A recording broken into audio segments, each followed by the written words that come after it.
I'd like to begin by acknowledging the traditional custodians and owners of the many lands in which we meet today, and pay my respects to elders past, present, and emerging. This is an interactive webinar, and I'll introduce our guest shortly. But if you are looking to ask questions of our guest today, and you are using a screen reader, you can use the chat function in Zoom by using the keystroke Control H. Type in your question. If you are having any questions, or if you are having any issues with that working or anything like that, just raise the hand on the Zoom function. It should also give me a prompt as well. We're lucky enough to have an hour with our guest today, so we want to make the most of that time. So I've got some questions prepared that I'm going to go through with Ben. Any questions that come along during the webinar, I will obviously cross over to. We'll do a bit of a wind up 5 minutes before 3 o'clock, so we're on time. Yeah. So our guest at this time, he's going to blush, but I'm going to go through a list of some of his accolades. He is the fastest blind man on 2 wheels. He's aiming to become the fastest blind man in a car as well. He's the star of a successful documentary about his life, a compelling international keynote speaker, and the founder of the charity Inside of Dreams. Mr. Ben Felten, how are you, sir? I'm very well, thank you, Jordan. I am blushing, but mate, you have got a really husky voice, Jordan. What's going on, my friend? Yeah, look, I'm on the tail end of the Rona, so still getting over COVID. I've had it since Thursday, so I'm sounding a lot more husky than I usually would. So thank you for even noticing that, Ben. I appreciate that. Well, I think you're really professional, soldiering on, and yeah, so awesome to be with you here today, Jordan, and also all the other people who are viewing this webinar. Hello, everybody.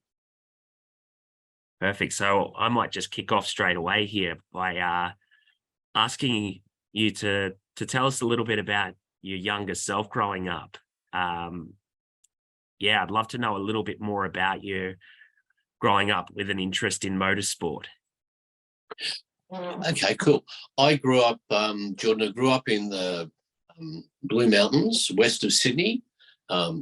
Beautiful around up here. It's a lot of bush around, a lot of natural environment, a lot of fire trails. So when I was a young boy up here, I used to have an opportunity to get out to ride trail bikes around the fire trails and ride horses, that kind of thing, you know, living in a rural area. So started riding motorbikes at the age of 7. And also friends of mine and I bought when we were teenagers, we bought some old paddock basher cars and used to drive those around the paddocks and down the fire trails. So got a real interest in hooning around on motorbikes and cars in the bush. I went to high school up here in the mountains as well. I'm the eldest of 4 siblings. I have 2 sisters and a little brother. And I was very fortunate to grow up in the Blue Mountains, you know, in the 70s and 80s.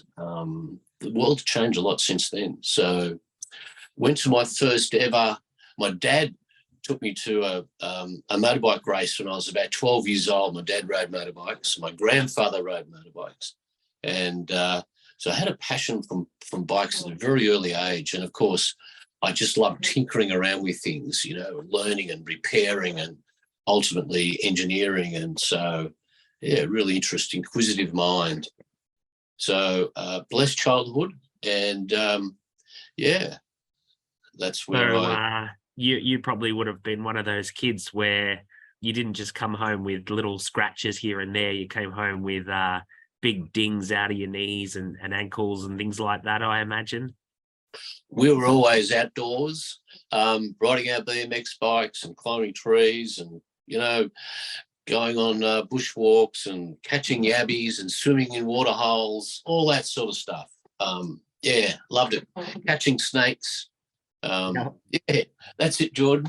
You got an idea what it would be like. Yeah, I can well imagine. So the love of motorsport, it was basically in your blood, I would say. Pretty much. I was invited to my friend Graham's 7th birthday. And at Graham's 7th birthday party, his parents gave him a little motorbike, a little Dexon 50, basically a lawnmower engine on wheels, these little fat wheels. And all got out the backyard, and we all had to go around the backyard on this little bike, and I loved it. And I was going around and around, and Graham's dad had to run after me and catch me, because he said, "Man, give the other boys a go."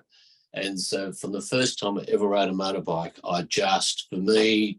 I was just completely enthralled by it, loved it, naturally good at it. And that really started off my interest.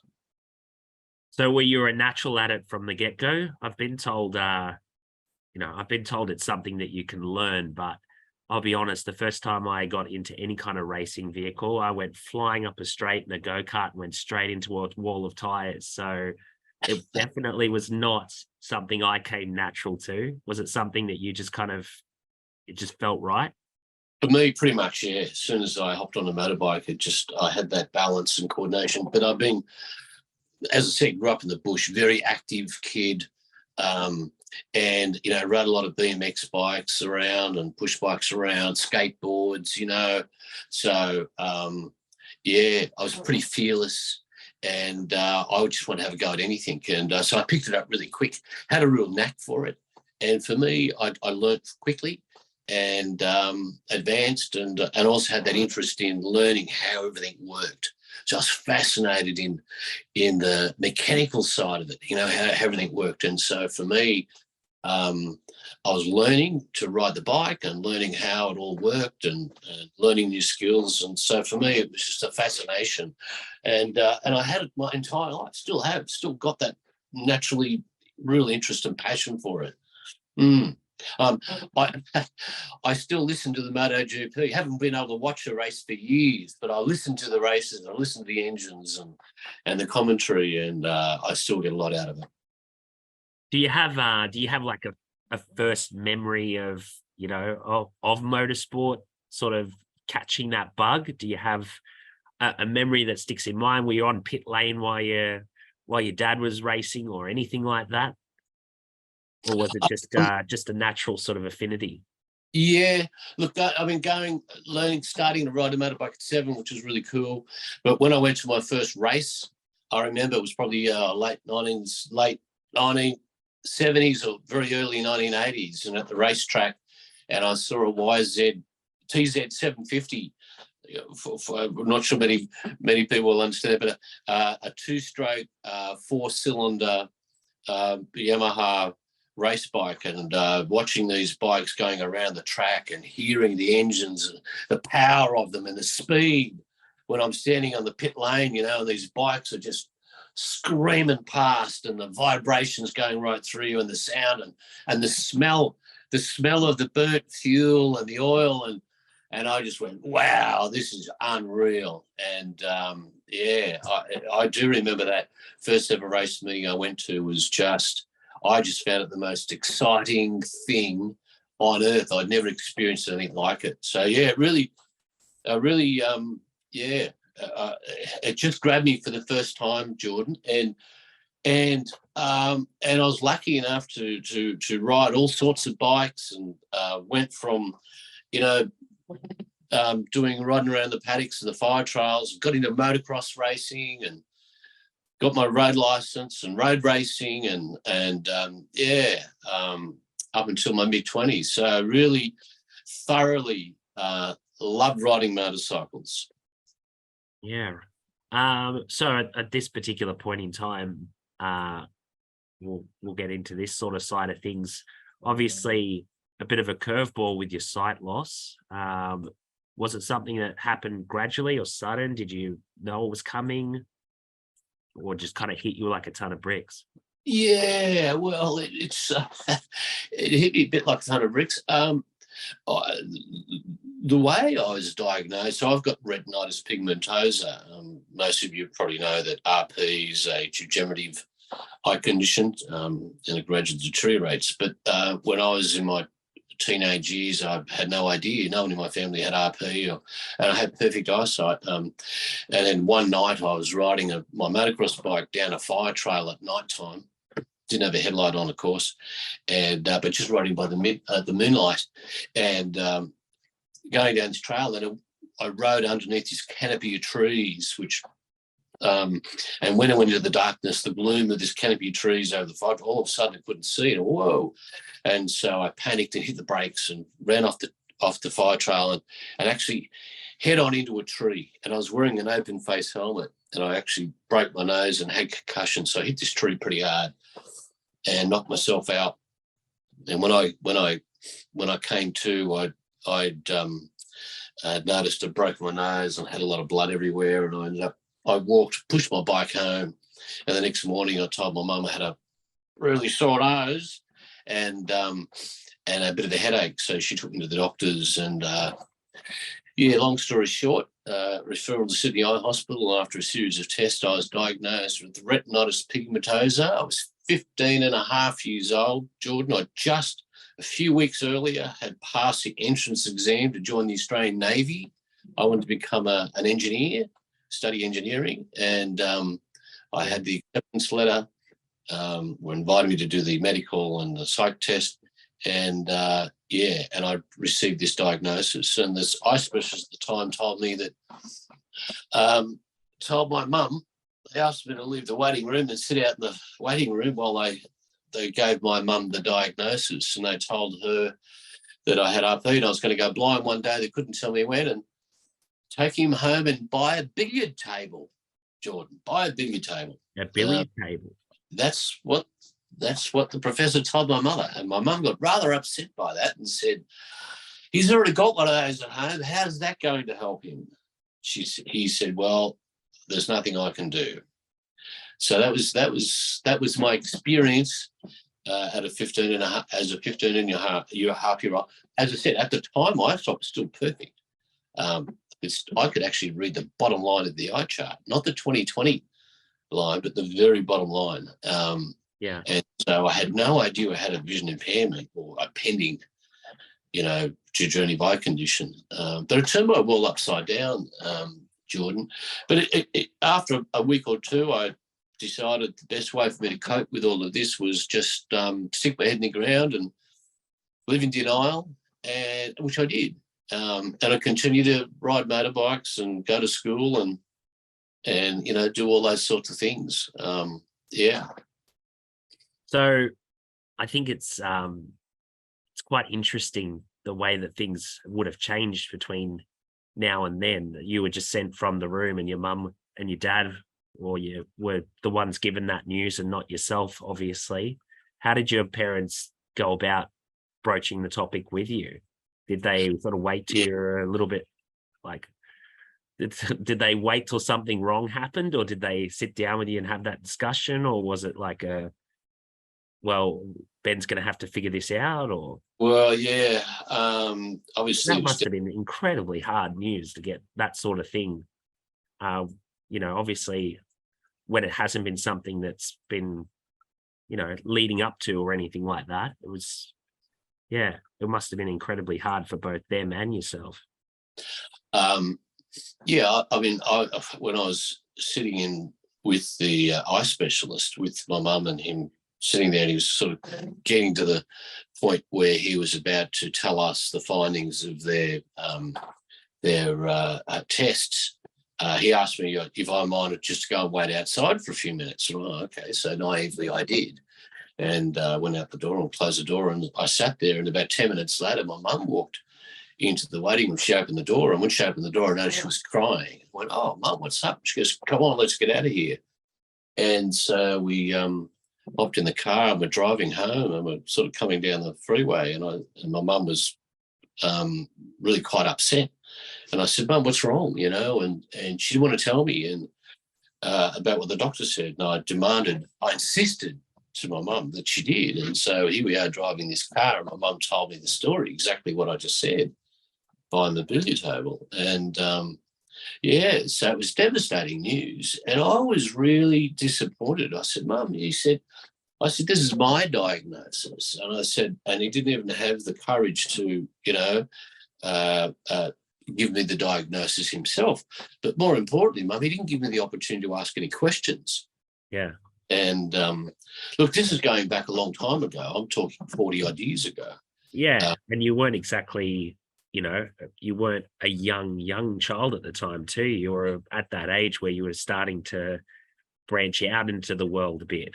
So I was 15 and a half. Yeah. I'm certainly mature enough to know what was going on and to understand particularly about a medical diagnosis. So I was really, so here we are, both Mum and I are really upset. We come home and obviously had to tell the rest of the family, and everyone was sort of, siblings and my dad were all in sort of shock for a little while. It was really quite a very traumatic time. It wasn't handled very well by the medical practitioners at all, medical professionals, and I'm sure it's changed a lot since then.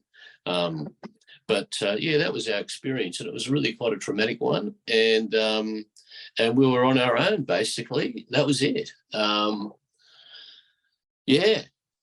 So and my mum, you get that news, you hop back in the car with your mum, drive home. Yeah. Does any of your siblings have sight loss or anything like that? No. So that's no. I'm the only one in my family, so no. Thankfully, touch wood. Yeah. So, where did you go next from there? Like, how would you describe your journey from that point onwards? Well, I did have a good start, Jordan. I mean, no. I did have a good start, and it was a bit rough, and it was just a really big pill for a 15-and-a-half-year-old boy to swallow at the time. It was just overwhelming. Especially a very active 15-year-old as well. Yeah.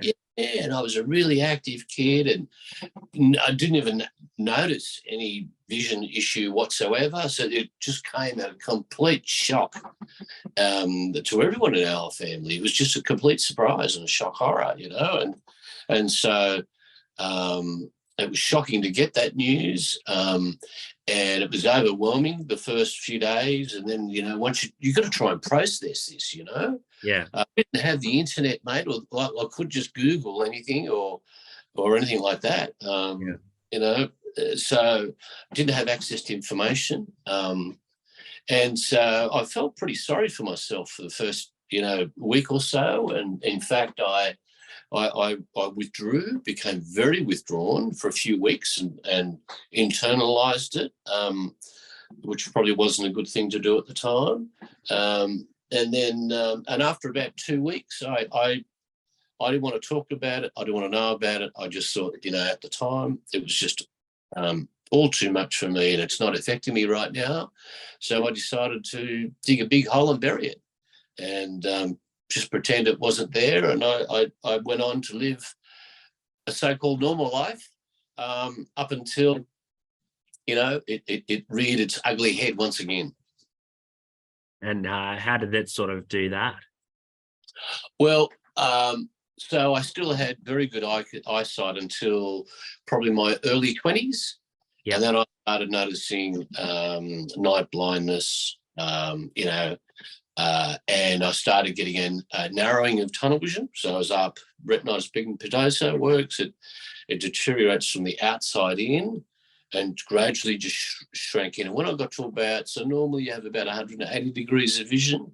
Yeah. I got to about 150 degrees of vision, 160, and I noticed it. And that's when I realised that, it dawned on me once again, that it's I'm going to have to deal with this diagnosis for the first time when I was in my mid-20s. And, that was a really tough time because it didn't affect me until I decided one day I was going to give up riding and driving. Yeah. And I made that decision. I just tore my driver's license up one day, and that was it. I sold the car, sold my motorbikes, And but at that same time, I'd lost my job because I didn't have wheels anymore. Driving was a part of my work at the time, and driving a light truck, small truck. And so I lost my job, I lost my relationship, I sold my bikes, the car, lost my independence, my transport, and my whole world turned upside down, Jordan, big time. Yeah. Yeah. And It hit me like a train. yeah. It's just, yeah. I had the privilege, I would say almost a year ago, of speaking to a gentleman called Miles Hilton Barber. I know you know of him quite well. And he was saying he locked himself in a very dark room and he came out 20 odd years later. Oh, well, that's one way of putting it. Yeah, Miles. Yeah. And what an inspirational guy Miles is. But yeah, it was yeah. What sort of methods did you like? Can you think of anything that you used at that time as some kind of driving force for you to move forward, or was it really just you were just stuck? So in my mid-20s, when I 24 and 9 months old, I tore up my license and lost my job and went on a downhill slide. I knew at that point that I couldn't live with consciously. I knew my eyesight was deteriorating. I had a couple of close calls when I was riding a motorbike, and I just thought, I wasn't worried about myself, Jordan, so much, but I was worried about possibly injuring someone else. Knowing I had a vision impairment, so I just consciously decided that no, I'm going to give up. Anyway, but unknowingly, when I made that decision, that sort of turned my world upside down and opened up Pandora's box, you might say. And so the way I describe it is I basically went on a downhill slide for a couple of years, reluctantly, unknowingly, gradually not coping well at all, wasn't getting invited out with the mates and doing the things anymore, didn't have more independence, became more and more reclusive, became more increasingly frustrated.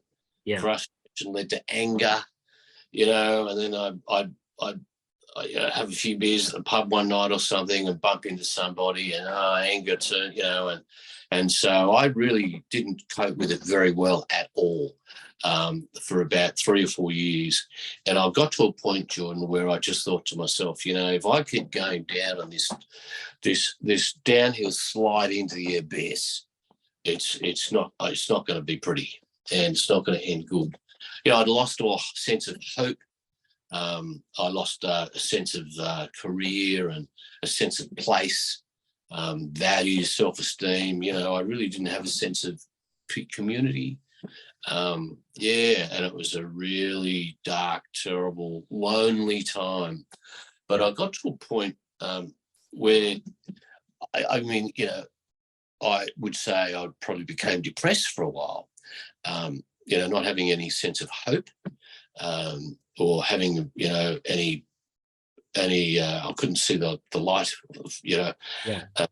I thought my career prospects were threading beads and weaving cane baskets. I really had no idea what to expect. And going into the unknown was really scary. And, I did not cope well at all. And I got to a point where I guess I was contemplating thoughts of suicide. And, And I made the decision, well, I can't, I'm not going to, I ruled that out. But that was the turning point. It was that light switch moment. And I was 27. I remember it as clear as a day. It was just this light switch moment. And I thought, I could either let this overwhelm me and be a victim of my circumstances, or I can embrace this and I can learn to start to deal with it. And that's the turning point for me. And that was the most significant turning point, was just making that conscious decision that rather than me being a victim of my circumstances, I was now going to accept responsibility for my situation and try and make the most of it. So fast forwarding on from that particular moment, you're back on a bike. How did that come about? That came about quite some time later. Yeah. So at this point, I was 27 years old, and I got into blind sports and blah, blah, blah. I was lucky enough to represent Australia in para rowing and spend, years being a member of the Australian rowing team and competing and travelling the world, winning 3 world rowing titles. And I was fortunate enough to be a member of the Australian blind cricket team, played in the first couple of Ashes series and played in World Cups. And my last tour was the West Indies. I realised that, Jordan, I didn't have the speed and agility I once had. And by the stage, I'm a B1, right? So I'm totally blind. So 32 the left eye went, 37 the right eye went. I'd be curious to know which sport you discovered that at that point, whether it was rowing or whether it was cricket, because I also played cricket, and I have to say the mind was willing, the knees not so much. Well, yeah, I guess when I was about 45, Jordan, I was playing in, I did a series around the West Indies, and we're in Barbados. At the end of the tour, I grabbed myself a bottle of wine, guava juice and some local rum, and walked down to the beach, sat on a coconut palm to contemplate my future, because I knew that it was time for me to retire gracefully from cricket, because I didn't have the speed and the agility I once had, and I wasn't recovering, and I just knew that, my time was up in cricket. And that's when I decided, well, what's my next sporting goal? Being a goal-orientated person. And so after a couple of more rum and guava juices, I decided that maybe I can ride a motorbike. And I thought, you can't do that, Ben. You're totally blind. How are you going to be able to ride a motorbike? I thought, well, I can ride the bike. I know I can physically ride the bike. That's the easy part. The problem I've got is, how do I navigate? How do I come up with a navigation solution? So after another couple of rum and guava juices, I went, that's it. I'm going to go and try and learn to ride a motorbike. Didn't know how I was going to do it. Yeah. But and so when I got home, the first thing I Googled was blind motorcycle racing or riding, and I discovered that there was a Guinness World Record for the fastest speed for a motorcycle ridden blindfolded. And so I reached out to Mike Newman, who held the record about 25 years earlier, and Mike became a great mentor and told me how to go about it all. And so that was it. So I decided in 2014 that that was going to be the next mission, was to try and set a land speed record on a motorcycle. So I was 45 years old. I hadn't ridden a bike for 20 years. So it's amazing how many of these goals come about after a bit of liquid courage. You go from, I'd like to get back on a bike, to I'd like to break a world record. That's not an obvious step. You're obviously a very driven individual, but I would have thought it would have been, well, I want to be able to ride a motorcycle, I don't know, around a loop or something, get my sort of footing back. You go straight to, I'm going to be the fastest blind man on 2 wheels. Well, when I gave up racing, when I was 24 and 9 months, I had the record for the fastest street production bike in New South Wales down the drag strip.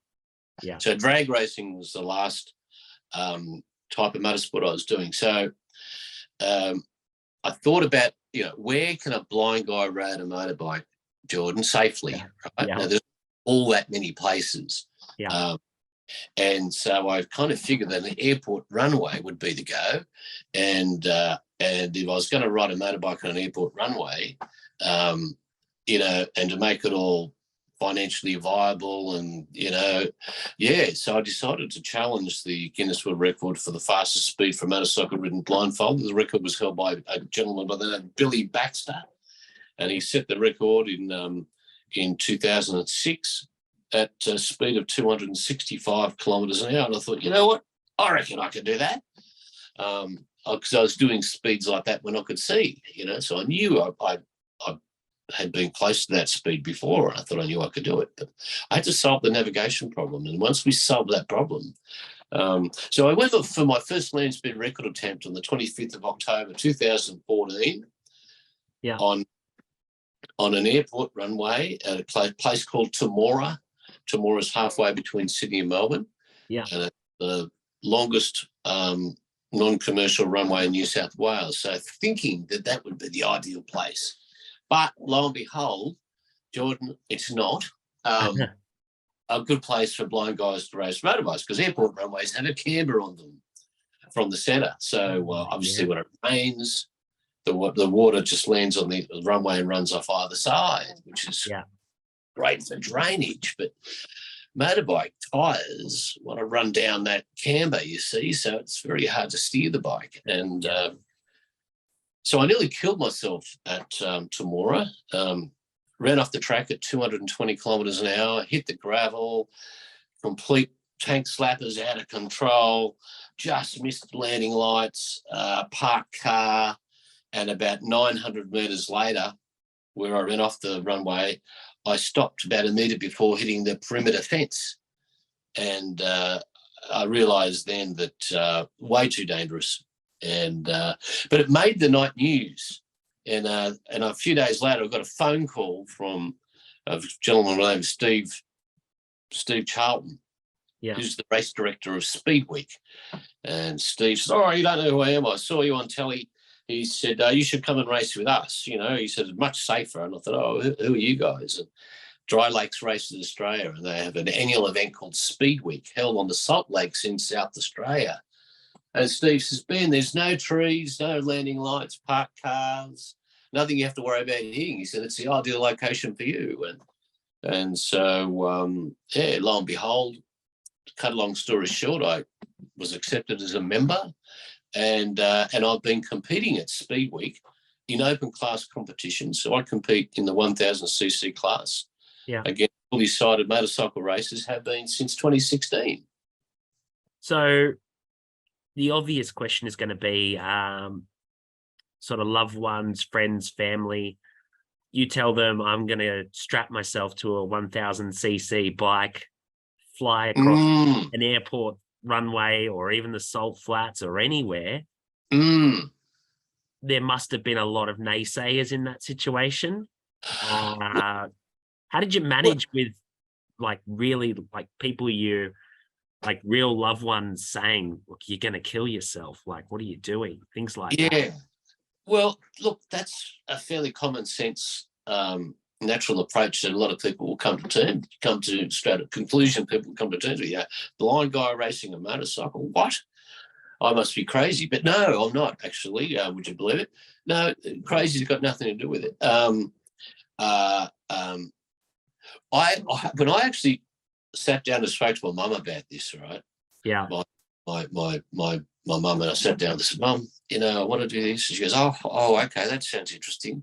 Tell me more about it." So once I explained to my mum, how we're going to do it all, and our risk management plan, and how we, had worked out the navigation system and all our safety protocols, and monitoring the weather and the wind and all these sort of things, and my mum, she just backed me from the very beginning, right? She said to me, "Ben," because she knew, Jordan, when I did ride motorcycles, I was very good. I was very fast, won a lot of races. I was very quick, very skillful.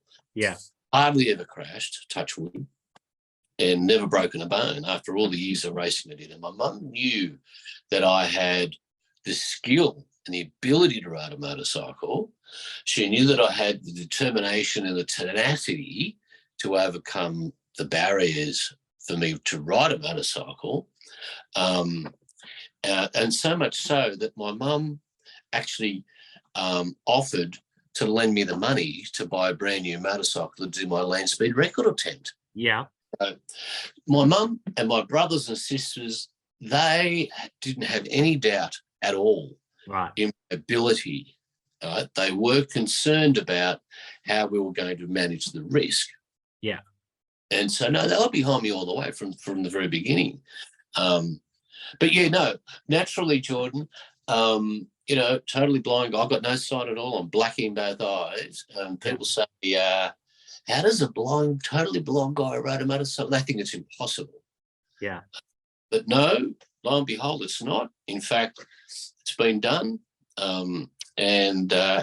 So I guess we're out there, paving the way, showing the way that people with a disability, people who are blind or vision impaired, nothing will hold you back if you're determined and willing to work hard enough to achieve your dreams.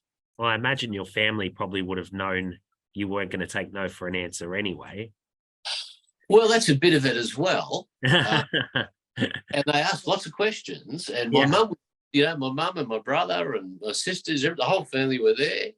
My dad, he would have been there alive at the time, but it was I've got a lot of support from my family. For those people who knew me well, knew my character, knew my ability, and they also knew that I was very thorough and someone who was very conscious of risk and the importance of managing risk, Jordan. So I wasn't a crazy dude who was out there and man on a mission. I really thoroughly did my research and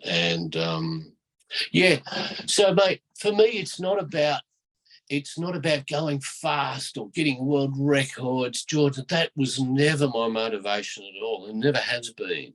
Yeah. My motivation is simply as a boy, my dream was to race motorcycles at the highest level. And, going blind, I allowed that dream to be taken away from me. But I've empowered myself to be able to go out there and achieve and to ride motorcycles to the best of our ability. And our mission is to ride to the best of our ability. And if we're going fast enough and we get a record, then that's a bonus. Yeah.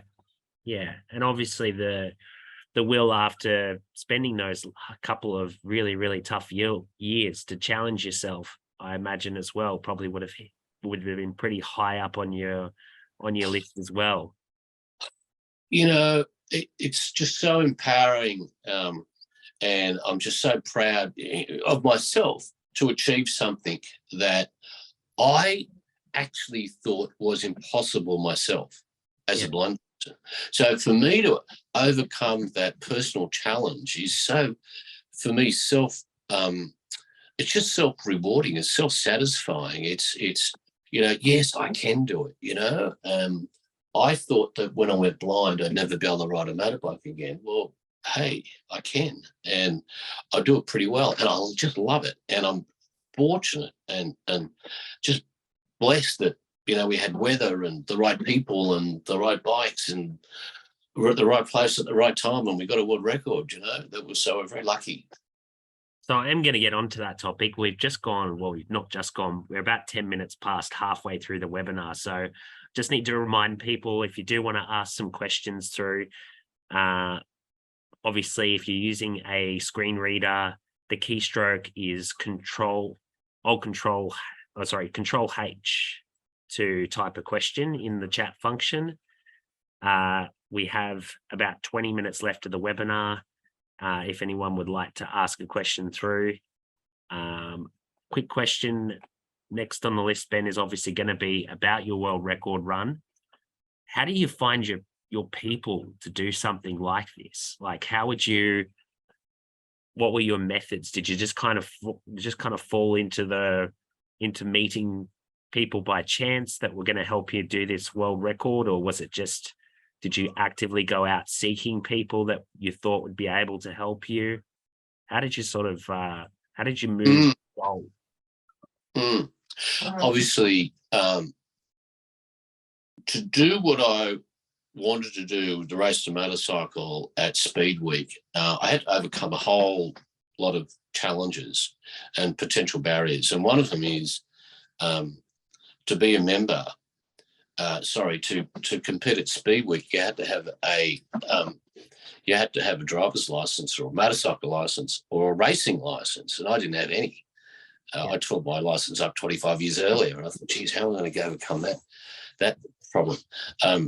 So I had to solve the license problem, and I did have to find the right people because if you go, so I needed to find a navigator, and that was the first thing. So when I got home, I got in touch with Motorcycling New South Wales. I was introduced to Daniel Gatt, who was the general manager at the time, and Daniel had heard about me and what my ambitions were, and I got an opportunity to talk with him briefly on the phone. He asked a whole lot of really good questions. And he asked about my history, my racing history, my background, my race results, my experience, how long I've been riding. So what he said to me after that telephone meeting, he said, look, Ben, what I want you to do is I want you to write me a letter and outlining what you're going to do, how you want to do it, and write down, what you need from us. And then what I want you to do is attach all of your race history, your race results, any evidence you have. And I even went off to the roads and maritime services and paid $40 to print off my entire riding and driving history, which is fascinating. 8 pages. Even had the date I sat for my learner permit theoretical test and practical test and the results I got. Every single speeding fine, parking fine, pages of it. In fact, I had my motorcycle license suspended 3 times due to excessive speeding fine. Anyway, so I've got all this evidence together, put my submission letter, cover letter, and sent it all off to Daniel Gatt at Motorcycling in New South Wales. And I got a written response about a month later saying that they've considered my request application, and they felt that I had enough practical experience that they were going to award me so I actually have I was awarded a motorcycle competition racing license for road racing. So I solved the license problem. The other part of my submission was I needed to find someone who was a high-profile person who had a high-profile, name in the motorcycle racing industry, and whether they could. And I wanted someone to come on board as a technical advisor and another potential. And Daniel introduced me to Kevin McGee. Kevin McGee at the time was retired from MotoGP racing. Kevin won the Spanish Grand Prix in 1989, and Kevin raced for MotoGP for Yamaha and Suzuki. Kevin was also a commentator for Fox Sport for all the MotoGP commentary. So I got talking to Kevin, and in fact, it was really funny. Daniel wrote Kevin an email, and the subject line was out of left field. And the email went something like this. It said, "Hi, Kevin. Ben Felten's totally blind and he wants to go for a motorcycle land speed record. If you can help him, please contact Ben on this number." And yeah. And so Kevin rang me and got talking, and his big question was, so how much can you really see? And I said, well, none at all. So Kevin agreed to come out and do a couple of practice sessions with me. And once he realised that I could ride, we developed this partnership. And the next part of the puzzle was the navigation solution. So again, through motorsport, we were introduced to a guy called Paul Simpson, and Paul Simpson, communications technician, and Paul provided all of the racetracks in New South Wales with all radio communication equipment. Paul also invented inboard car radios that you now hear when the drivers are talking to the pit crew. So that was one of Paul Simpson was involved in that invention many years ago. So Paul's had a lot of experience in telecommunications or communications between drivers and pit crew. And Kevin McGee, and that's the Blind Speed team. And so there we go. And we went off to Speed Week in 2016 and been competing ever since. And we did the record in 2018. Yeah. And for those who haven't seen that, there will be links that we provide to some of the information that shows some of that journey. Obviously, Kevin was riding behind Ben when he was tearing down the salt flats, giving him directions to straighten the bike up. And as I said, we'll share some of the links about that, because I think a lot of people would find that fascinating. I surely did. So you've broken the record for the fastest blind man on two wheels. Did you sit there thinking, I don't know, maybe after a couple more drinks, a couple of days later, what now? Well, not really.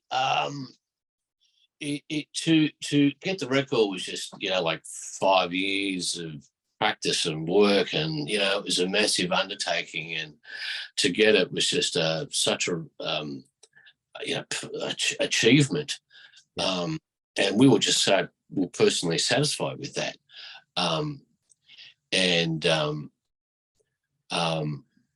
this sounds really weird, but when we first started, I do 100 kilometers an hour, and I thought that was really fast. It felt really fast, and now Kevin and I, because we've been working together and really developed our riding. So we're both on, two separate motorcycles, and Kevin's on one motorcycle in his helmet, he has a little microphone, and I've got earplugs and we both have a little handheld analog radio strapped in our bum bag, and that's how we communicate. So after practicing and riding and competing and practicing, Kevin and I feel that, so our record is 266 kilometres per hour. But Kevin and I have actually done speeds exceeding 300 kilometres an hour in practice runs. But to go really fast, you need to have the perfect weather conditions. And so Kevin and I are quite confident that once we get the perfect weather conditions, and it's been quite wet in Australia the last 3 years, so that has a lot of moisture, soil moisture has a lot to do with traction on salt. But anyway, to cut a long story short, Kevin and I are planning to challenge the record, our motorcycle land speed record, again in 2025. Hopefully we'll have nice, dry, hot conditions in central South Australia where we'll have really hot, fast salt, dry, hot, fast salt. So do I have a burning ambition to get out there? I mean, I love to ride the bikes, absolutely. Mate, to go really fast and go for the world record, that's sketchy. I mean, we're right on the edge, right? It is seriously quick, and it's very dangerous. And so we know we can do it and go faster. We want to do that, but it's really about getting the weather conditions perfectly right. Yeah. In the meantime, we want to have a crack at, we've got a new challenge for next year, and that's to drive a car at Speed Week for the first time. Right. Okay. So you're upping your wheel ratio. Well, upping the wheel ratio, doubling the wheel ratio. And there is a theory that, if a blind guy could race a motorbike at, over 250 kilometres an hour, then driving a car would be easy.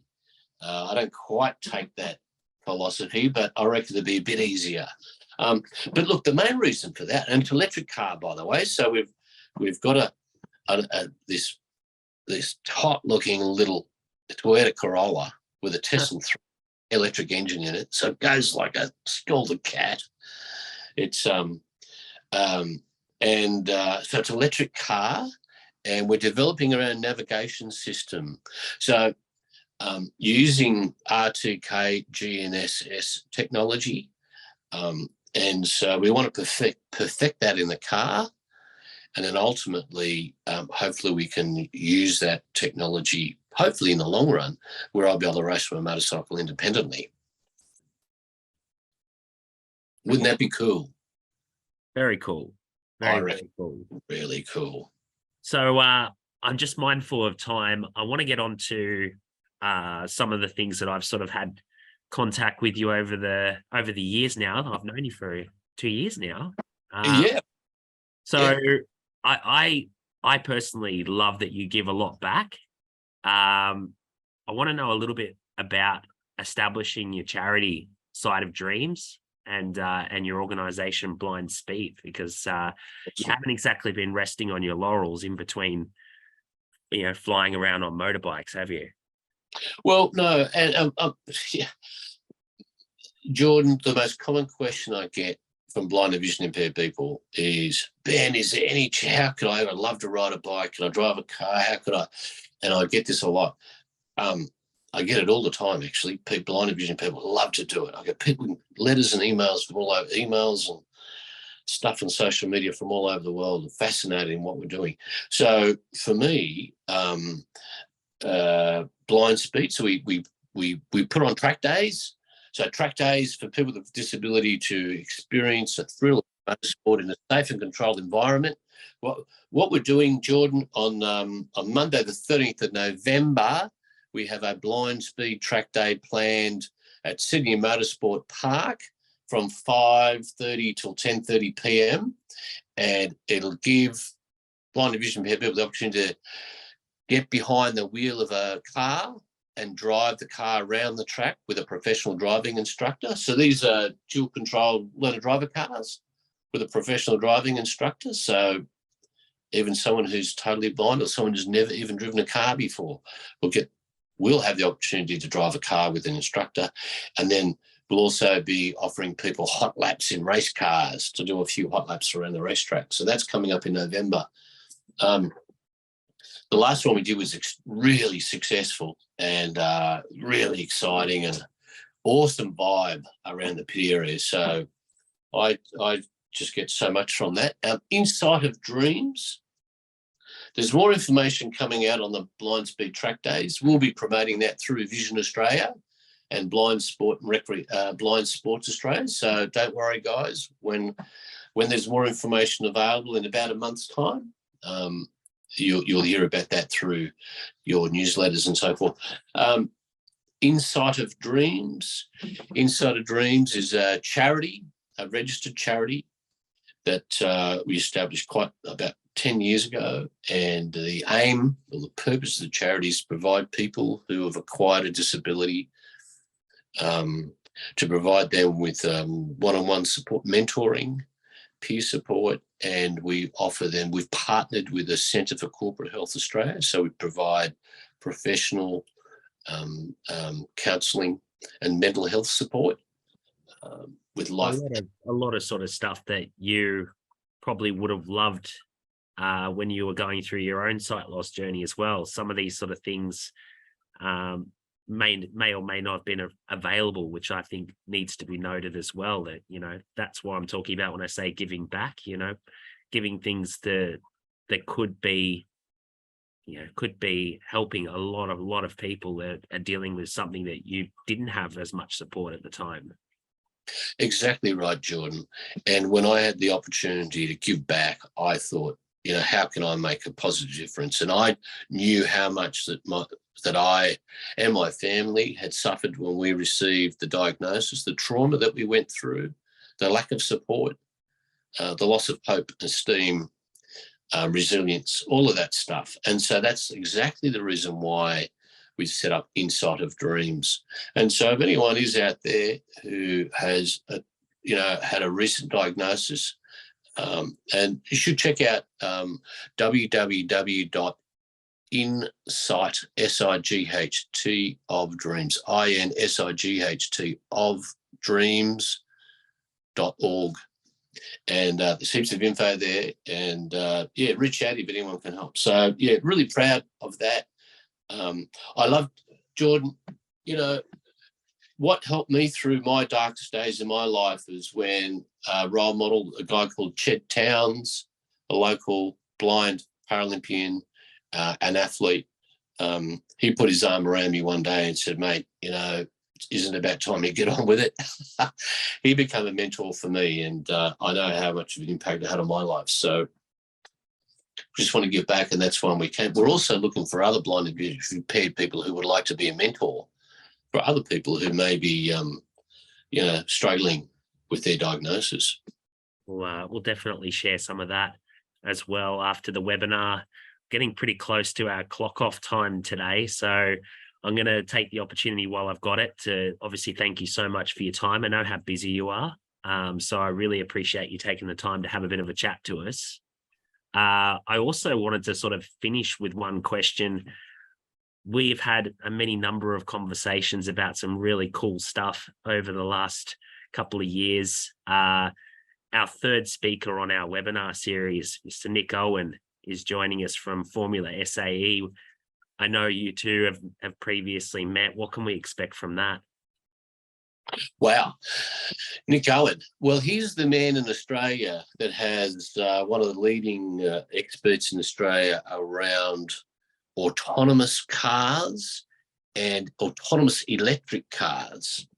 And I was fortunate enough to see these little autonomous electric cars. SAE, Society of Automotive Engineers Australia, they provide universities or students to design and build their own miniature Formula One electric autonomous race car. And Nick sort of heads that up. So it's fascinating space, really interesting. And, you know, technology is moving really fast in this area. Ben, once again, thank you so much for your time. You've been incredibly candid and incredibly generous. And as I said, we look forward to hearing a lot more of what's coming up in the next 12 months for you, mate. Jordan, thanks very much for the opportunity to share my story. And Jordan, mate, I think you're a legend.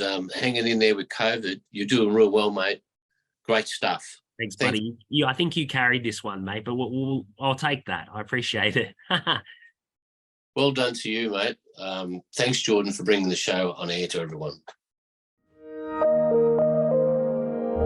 Vision Australia. Blindness, low vision, Opportunity. Vision Australia logo. 3 navy blue ovals linked together diagonally within a bright yellow rectangle.